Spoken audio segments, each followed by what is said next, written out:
பாஜகவும் காங்கிரஸும் கூட்டணி வைக்குமா? கேட்கவே அதிர்ச்சியாக இருக்குல்ல. அப்படி கூட்டணி வச்சு ஒரு சம்பவம் அரங்கேறி இருக்கிறது. பாஜக மேலிடம் அதிர்ந்து போயிருக்கிறாங்க.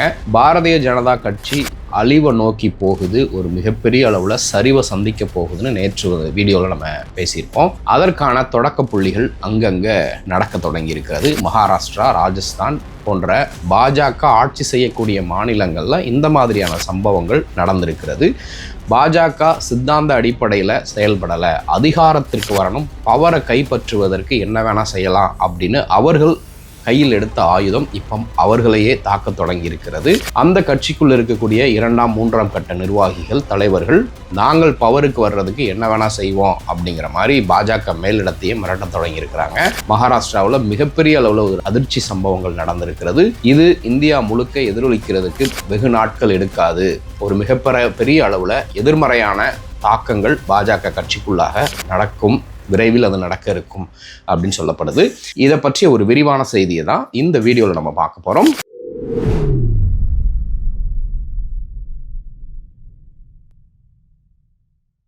கோபாசை நண்பர்களுக்கு வணக்கம். வீடியோக்குள்ளே போகிறதுக்கு முன்னாடி சேனலை மறக்காமல் சப்ஸ்கிரைப் பண்ணிடுங்க. இந்த வீடியோவை லைக் பண்ணிவிட்டு உங்கள் கருத்துக்களை மறக்காமல் கமெண்ட் செக்ஷனில் பதிவிட்டுருங்க. பாரதிய ஜனதா கட்சி இன்னொரு காங்கிரஸ் கட்சி போல மாறிக்கொண்டு வருகிறது. ஆர்எஸ்எஸ் அமைப்பிலிருந்து பாஜக ஒரு கட்சியாக அது வெகு தூரம் விலகி சென்று கொண்டிருக்கிறது.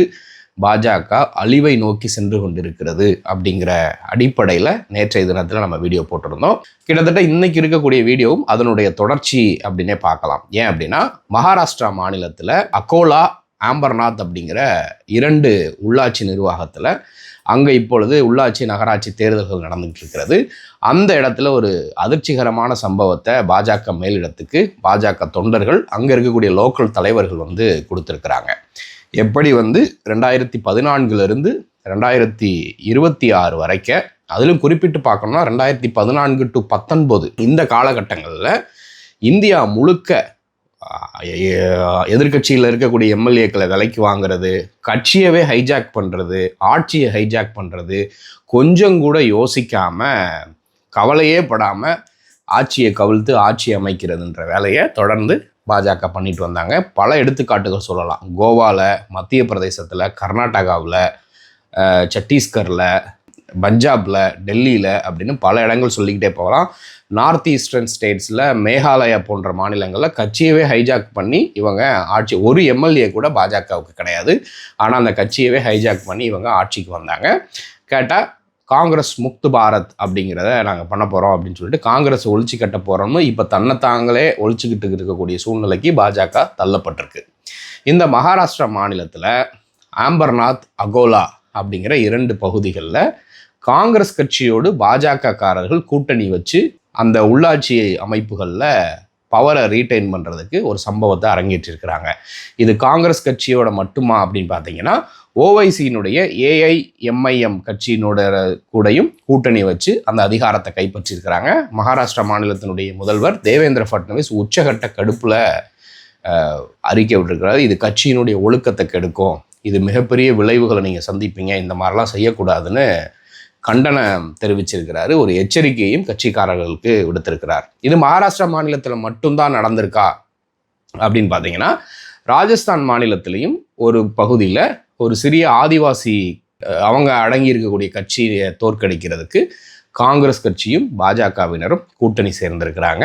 அதே இதில் தெலுங்கானாவில் காங்கிரஸை தோற்கடிக்கிறதுக்கு பாஜகவும் ஓவைசியினுடைய ஏஐஎம்ஐஎம் கட்சியும் கூட்டு சேர்ந்திருக்கிறாங்க.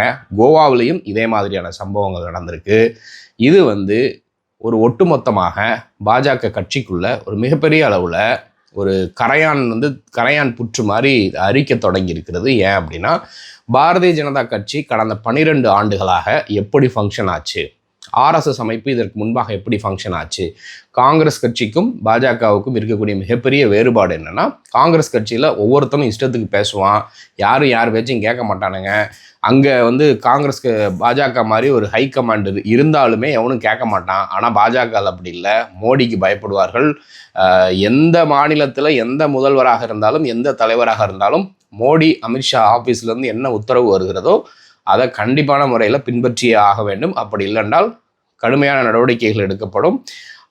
பிரைம் மினிஸ்டர்ஸ் ஆஃபீஸ் தான் எல்லா மாநில முதல்வர்களுடைய ஆஃபீஸ்க்கான ஹை கமாண்டாக இருந்துட்டு வந்தது. ஸோ இந்த நடைமுறையே இப்பொழுது அவர்களுக்கு பேக் ஃபயராக தொடங்கி இருக்கிறது அப்படிங்கிறத பார்க்குறோம். எப்படி யோகி ஆதித்யநாத்துக்கு எதிராக அந்த மாநிலத்தில் இருக்கக்கூடிய பாஜக தலைவர்களே எதிர்த்து பேச ஆரம்பித்தாங்க, எதிர்குரல் எழுப்ப ஆரம்பித்தாங்க.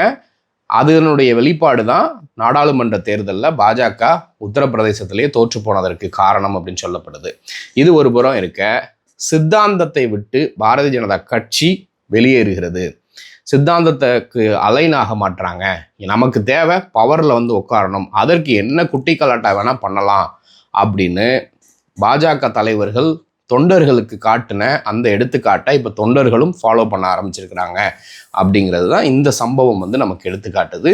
இப்படி ஒரு கட்சி கட்டுக்கோப்பாக இல்லாமல் ஹைகமாண்டு இல்லை கட்சிக்குன்னு இருக்கக்கூடிய கோட்பாடு சித்தாந்தத்தை ஃபாலோ பண்ணாமல் அதிகாரத்துக்கு வர்றதுக்காக நம்ம என்ன வேணால் செய்யலாம் அப்படின்னு தலைவர்கள் முடிவெடுத்து சில சம்பவங்களை அரங்கேற்றினதுனால கீழ்மட்ட தலைவர்களும் இப்போ அதை பின்பற்றினாங்கன்னா நாளைக்கு பாஜக அப்படிங்கிற ஒரு கட்சியே செதறி போயிடும் அப்படிங்கிறது தான் அரசியல் திறனாய்வாளருடைய கருத்தாக இருக்குது.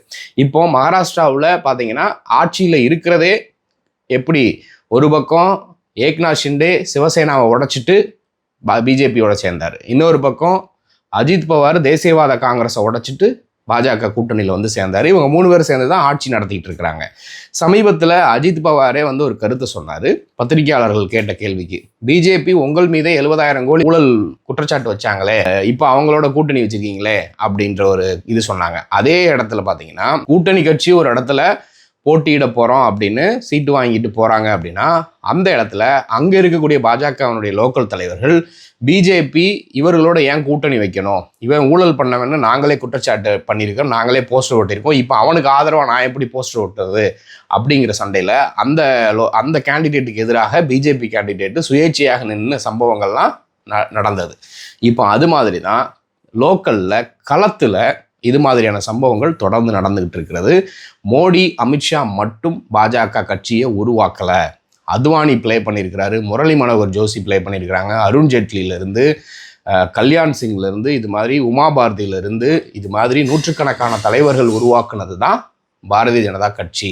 அவர்கள் என்ன கொள்கையோடு உருவாக்கி கொண்டு வந்தாங்க, அடல் பிஹாரி வாஜ்பாய் என்ன கொள்கையை பின்பற்றினார், இன்னைக்கு மோடியும் அமித்ஷாவும் பவரில் உட்காரணும், முழுக்க பவரை சென்ட்ரலைஸ் பண்ணி ஹைகமாண்டுக்குள்ளே எல்லா பவரையும் வச்சுக்கணும்னு விரும்புகிறப்ப கட்சிக்கான சித்தாந்தம் எங்கே போகிறது? பிஜேபிக்காரர்களே பிஜேபி லோக்கலில் இருக்கக்கூடிய தலைவர்கள் காங்கிரஸில் இருக்கக்கூடிய தலைவர்களையோ இல்லை மற்ற கட்சியில் இருக்கக்கூடிய தலைவர்களையோ ஊழல் புகார் சொல்லி அவங்கள குற்றச்சாட்டு வைக்கிறாங்க. உடனே அந்த நபர் நான் பிஜேபியில் சேர்ந்துடுறேன் அப்படின்னு சொன்னோடனே அவருக்கு பதவியை தூக்கி கொடுக்குறாங்க. அப்போது இத்தனை ஆண்டு காலமாக பாஜகவில் உழைத்தவர்களுடைய பலன் எங்கே போகிறது? உழைப்பை தாண்டி பாஜகவுக்குன்னு இருக்கக்கூடிய கொள்கை எங்கே போகிறது? Hindutva, one nation one election, அப்புறம் கல்ச்சுரல் ப்ளூரலிசம் கிடையாது, ஹிந்துத்துவாவை பேஸ் பண்ண கல்ச்சுரலிசம் கொண்டு வரணும்னு பாஜக துடிக்குது. ஆனால் இப்போ கடைசியில் பார்க்குறப்ப பாரதிய ஜனதா கட்சிக்கு பவருக்கு வர்றதுக்கு எப்படினாலும் என்ன மாதிரியான ராஜதந்திரங்களெல்லாம் பயன்படுத்தலாம். இப்போ பாஜக கட்சிக்காரங்களே கேட்குறாங்க, நீங்கள் பண்ணால் மட்டும் ராஜதந்திரம், நாங்கள் பண்ணால் மட்டும் ஒழுக்கக்கேடா? அது எப்படி? நீங்கள் மட்டும் பொசிஷனுக்கு வரணும், சீஃப் மினிஸ்டர் ஆகணும், அதற்கு நீங்கள் யார் கூட வேணால் கூட்டணி வைப்பீங்க, எந்த கட்சியிலேருந்து எப்படிப்பட்ட ஆட்களை வேணால் நீங்கள் உங்கள் கட்சியில் சேர்த்துக்குவீங்க, கட்சியில் அவங்க சேர்ந்த உடனே அவங்களுக்கு பதவியை கொடுப்பீங்க, அவங்க மேலே இருக்கக்கூடிய ஊழல் வழக்குகள் எல்லாத்தையுமே நீர்த்து போக பண்ணிடுவீங்க. அப்போ நாங்கள்லாம் என்னைக்கு பதவிக்கு வர்றது, நாங்கள்லாம் என்னைக்கு சம்பாதிக்கிறதுன்னு அந்த கட்சியினுடைய தொண்டர்கள் வெளிப்படையாகவே பேச ஆரம்பிச்சிருக்கிறாங்க. சமீபத்தில் ஒரு சில மினிஸ்டர்ஸ்லாம் பேசினாங்க, இவ்வளவு கமிஷன் வாங்கணும், இவருக்கு இவ்வளோ கமிஷன் போகணும், அவருக்கு அவ்வளவு கமிஷன் போகணும் அப்படின்னு வெளிப்படையாகவே பேச ஆரம்பிச்சிருக்கிறாங்க. இப்போ இது எல்லாத்தையும் மோடியாலையும் அமித்ஷாலையும் கட்டுப்படுத்த முடியுமா அப்படிங்கிற கேள்வி. ஒருபுறம் ஆட்சியை நடத்திக்கிட்டு இருக்கிறாங்க, ஒவ்வொரு மாநிலத்திலையும் பாஜக ஆட்சி நடந்துகிட்டு இருக்குது. மகாராஷ்டிரா, ராஜஸ்தான், சத்தீஸ்கர் போன்ற மாநிலங்களில் பாஜக, டெல்லியிலிருந்து அதிகப்படியான மாநிலங்களில் இப்போ அவங்க தான் ஆட்சி பண்ணிட்டு இருக்கிறாங்க. ஆட்சியையும் பார்க்கணும், கட்சியையும் பார்க்கணும். அது அமித்ஷாவாலையும் மோடியால் மட்டுமே முடியுமா? இப்போ ஜேபி நட்டா அவர்கள் ஒரு இன்டரும் பிரசிடெண்ட்டாக தான் இருக்கிறாரு. அவருடைய பதவிக்காலம் முடிஞ்சு அடுத்த பிரசிடெண்ட் வர்றதுக்கு இன்னும் தாமதமாகிக்கிட்டு இருக்குது.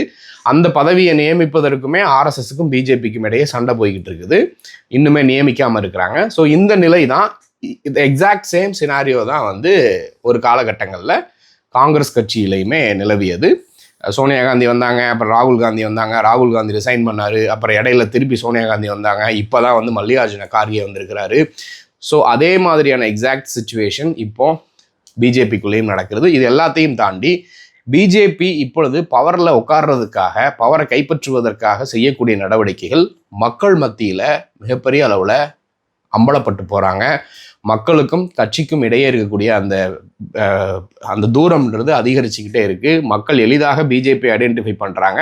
இவர்கள் பதவிக்கு வருவதற்காக என்ன வேணால் செய்வாங்க, இவர்களுக்கு வந்து சித்தாந்தம் கிடையாது, இவர்களுக்கு மக்கள் மீது அக்கறை கிடையாது, இவர்கள் பதவிக்கு வருவாங்க, பதவிக்கு வந்த உடனே ஒழுங்காக அட்மினிஸ்டரும் பண்ண தெரியாது, அவங்களுடைய கட்சி நிர்வாகிகளையும் ஆட்சியில் பங்கு பெற்றிருக்கக்கூடிய அமைச்சர்களையும் கட்டுக்கோப்பாக வைத்திருக்க தெரியாது. ஏன்னா இப்போ வட மாநிலங்களில், குறிப்பாக பாஜக ஆட்சி செய்யக்கூடிய மாநிலங்கள்லாம் எந்த அளவுக்கு பெண்களுக்கு எதிராக குற்றங்கள் நடந்துகிட்டு இருக்குது, குழந்தைகளுக்கு எதிரான குற்றங்கள் நடந்துட்டு இருக்குது, மத சுதந்திரம் பாதிக்கப்படுகிறது.